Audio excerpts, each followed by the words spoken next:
Every day, something dramatic happens in the Caribbean that affects our lives. We'll give you the details. We'll give you the facts on Caribbean Perspective with Eddie Frederick. Here's Eddie Frederick. So glad you can join us. Antigua and Barbuda's government committed to ending the state of emergency just before entering 2022. This story takes the lead in today's edition of Caribbean Perspective for Monday, 22nd November 2021. Details when we return. Conveniently located in the Grand Anne Shopping Center, for over 40 years, Food Fair has provided quality service at affordable prices. Now, grocery shopping is made easier and more convenient from the Food Fair web store. Hey, babe. Listen, I need you to go down to Food Fair to get some groceries. All right, no problem. Right away. Thanks, babe. What are you doing? You're supposed to be going Food Fair to get a grocery, man. I am, but didn't you know you can order your groceries online from the Food Fair web store? Are you serious? Of course. All you have to do is just to log on to www.foodfair.gd with credit card in hand, and with an order of $100 or more, Food Fair granaries will deliver up to 3 miles away. And you don't even have to worry about your information, you know. Their safety measures are excellent. So hold on. You just order online and Food Fair will deliver to you? Yep. Oh, baby, better hurry up and order, man. I already did. They should be here any minute now. Enjoy easy online shopping anytime from your home or office from the Food Fair web store. Food Fair, where you can fill your baskets without emptying your pockets.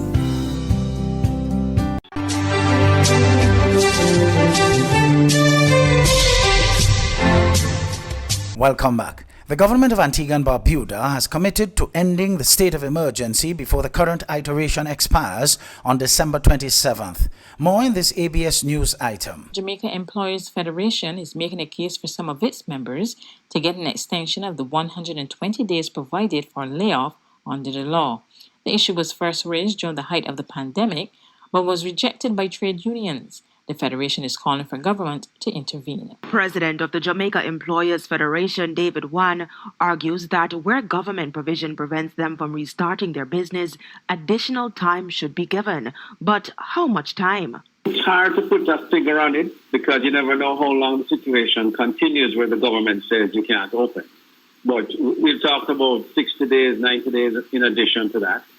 And again, we're open to talking about can there be a percentage of the salary during that period beyond the 120 days? Mr. Wan says businesses across the island are still reeling from the impact of the COVID-19 pandemic. It's the reason he wants the government to intervene. If we don't get some favorable legislation, we could be talking survival of the firm, which then means that employee may not have a long-term future with this company if it goes out of business. And again, if they have to get made redundant, it's a cost to the company. But Mr. Wan's quest for an extension is not sitting well with at least one trade unionist.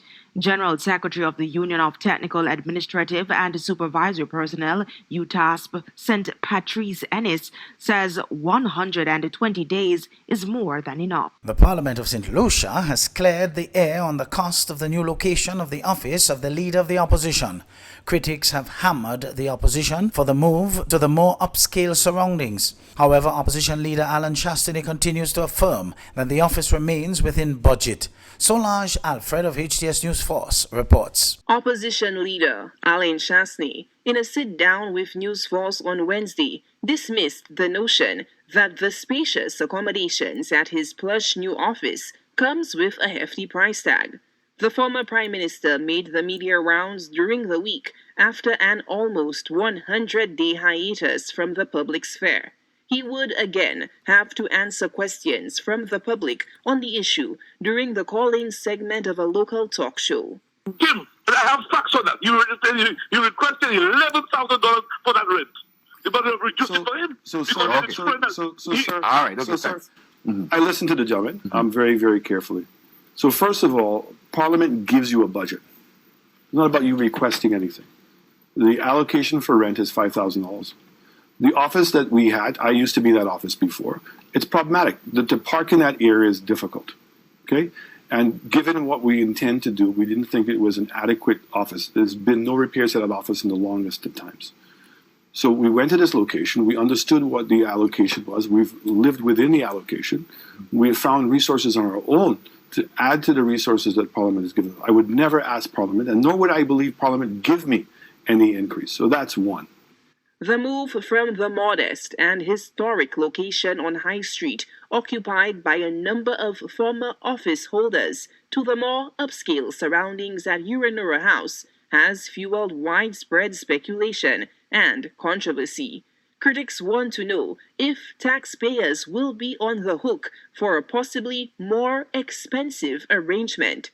Newsforce reached out to Administrative Secretary at the Office of Parliament with responsibility for the Leader of the Opposition's office, Sharon Montoute.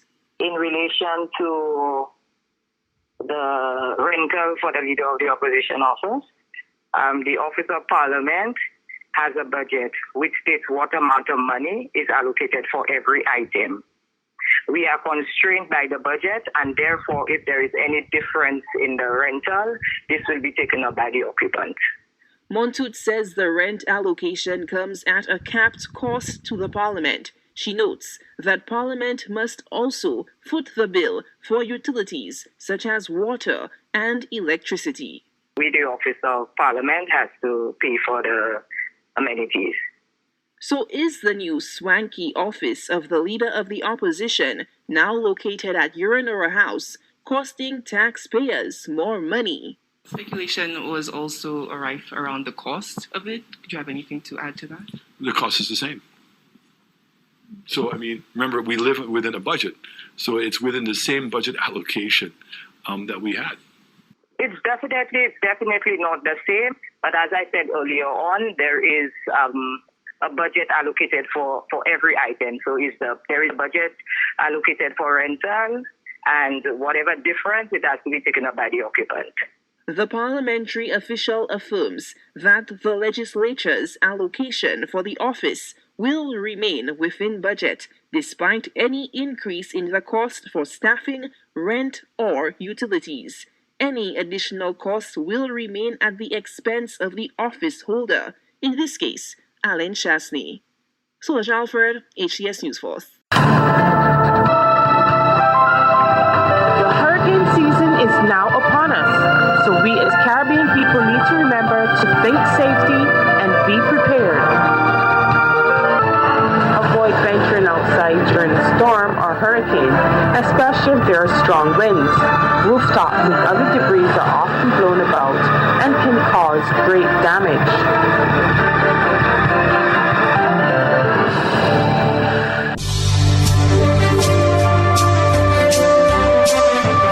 You're listening to Caribbean Perspective with Eddie Frederick.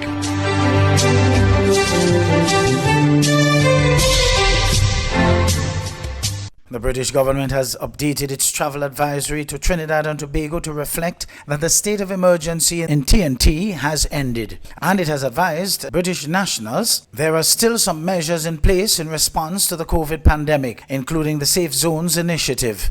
TV6's Jewel Brown reports. In an update on Thursday, November 18th, the United Kingdom's Foreign Commonwealth Office said that on November 18th, Trinidad and Tobago ended the state of emergency and curfew that had been in effect since May 16th. The UK updated its travel advice for Trinidad and Tobago one day after the House of Representatives approved the motion piloted by Prime Minister Dr. Keith Rowley for the revocation of the state of emergency that had been declared by President Paula May Weeks on May 15th in response to a COVID surge. The 10 p.m. to 5 a.m. curfew ended once the state of emergency was lifted. However, the Foreign Commonwealth Office said the government of Trinidad and Tobago keeps restrictions in response to COVID-19 under review. New public health regulations are now in effect in Trinidad and Tobago that do not stipulate any opening or closing times for businesses. Also, business sectors are no longer identified as being either essential or non-essential, but the new regulations do contain details for the governance of the Safe Zones initiative. The Foreign Commonwealth Office has advised the British nationals that on October 11th, the government of Trinidad and Tobago launched the TT Safe Zone, permitting the reopening of restaurants, bars, gyms, water parks, public swimming pools, cinemas, and casinos to fully vaccinated patrons only. However, it was on November 13th that Prime Minister Dr. Keith Rowley announced that public pools would be allowed to operate as safe zones. The Foreign Commonwealth Office notes that entry to safe zones requires proof of a vaccination card and a form of valid photo identification. In its update, the Foreign Commonwealth Office also reflected the new stipulation that the consumption of alcohol is not allowed in a public place unless it is on the premises of a safe zone, as it also advised the British nationals that beaches and rivers in Trinidad and Tobago are closed to members of the public. There continues to be a ban on operating party boats, boat tours, nightclubs, public parties, or public fetes in Trinidad and Tobago. The Foreign Commonwealth Office's travel advice for Trinidad and Tobago also states it is a legal requirement for all individuals aged 8 years and over to wear a mask in public spaces, including when traveling in private vehicles, and failure to do so attracts a fine. It encouraged adherence to all precautionary measures put in place by the local authorities. According to the Foreign Commonwealth Office, over 30,000 British nationals visit Trinidad and Tobago every year, and most visits are trouble-free. However, its travel advice states that there are high levels of violent crime in Trinidad, including murder, particularly in parts of the capital, Port of Spain.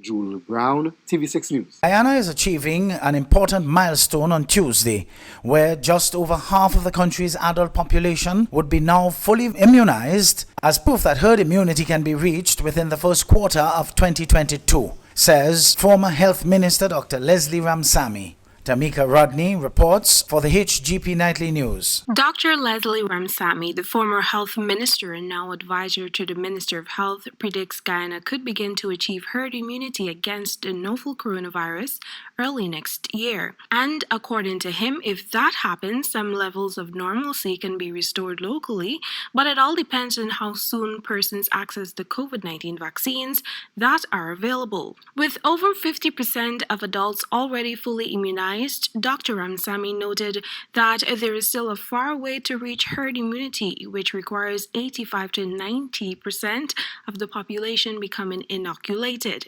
Impressive for a developing country, but not good enough. There is enough vaccine in the country. That's the good news for Guyana, in that Guyana has outperformed most developing countries in obtaining vaccine. We now need to ensure that the vaccines are used. Herd immunity occurs when a percentage of people become immune to the disease through vaccination, that the spread of the virus from person to person becomes unlikely. Meanwhile, the government of Guyana is considering ways to further bolster the COVID-19 vaccination drive, with administering pills to persons that have been developed by Pfizer and Merck. The oral drugs are currently awaiting approval by the Food and Drug Administration for emergency use authorization. As such, they will not be purchased until they are licensed. Pfizer on Tuesday announced that it will allow for its COVID-19 pills to be manufactured and sold inexpensively in 95 poorer countries. When asked if Guyana will be taking advantage of this offer, Minister of Health Dr. Frank Anthony noted on Thursday that the public sector lacks the manufacturing capacity to do so.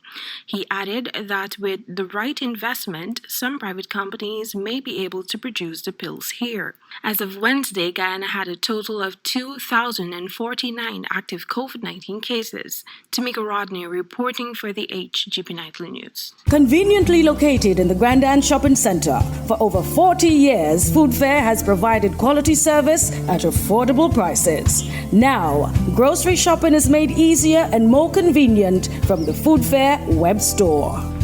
Hey, babe. Listen, I need you to go down to Food Fair to get some groceries. All right, no problem. Right away. Thanks, babe. What are you doing? You're supposed to be going Food Fair to get a grocery, man. I am, but didn't you know you can order your groceries online from the Food Fair web store? Are you serious? Of course. All you have to do is just to log on to www.foodfair.gd with credit card in hand, and with an order of $100 or more, Food Fair Granans will deliver up to 3 miles away. And you don't even have to worry about your information, you know. Their safety measures are excellent. So hold on. You just order online and Food Fair will deliver to you? Yep. Oh, baby, better hurry up and order, man. I already did. They should be here any minute now. Enjoy easy online shopping anytime from your home or office from the Food Fair web store. Food Fair, where you can fill your baskets without emptying your pockets.